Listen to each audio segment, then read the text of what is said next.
আমি বোন যদি এখন ভুলটা করতাম না। আমি ফিটটা মেরে লাইতাম, আমার এমন বোনের দরকার নাই। আমার বোন হলে আমি এতক্ষণে পিটাইতাম।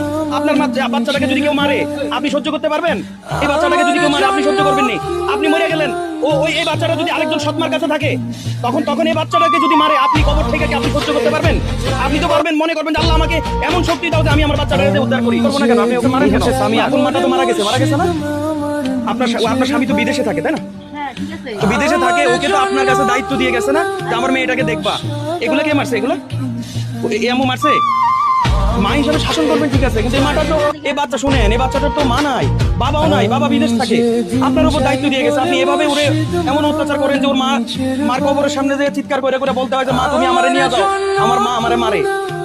বলেন ঠিক হয়েছে? আপনার এই কাজটা ঠিক হয়েছে? না আমার ঠিক হয়েছে না। আমি বাচ্চা মানুষ কান্না করতে গেছে, কষ্ট পাইছে ঠিক কান্না করতে গেছে। মানুষের কি দরকার আছে ওরা ভিডিও করে তারা? তো আজকে যদি ভিডিও করে না ছাড়তো আপনি তো ওকে মাইরে ফেলতেন। চিৎকারের আওয়াজ শুনে কবর থেকে সাপ পর্যন্ত বেরিয়ে আসছে। ইচ্ছা কথা বুঝতে পারছি।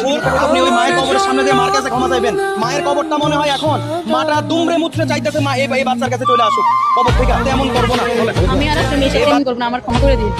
বলেন, আবার বলেন, নাইলে কিন্তু এই সাপ আপনার ঘরে গিয়ে আপনাকে ধ্বংস করবে। আমি আর আপনার সাথে মেয়ে সাথে এরকম করবো না। আপনি মেয়ে আসতে আমার মেয়ে, আমি কোনোদিন এমন গায়ে হাত দিতাম না। আমার ক্ষমা করে দিন। ধরো মারে, ধরো মারে, এই ধরো, এই ধরো, থাক, আপনি একটু আদর করেন, এই বুকে নাও, ধরো মারে, ঠিক আছে? আর করবেন না, হ্যাঁ?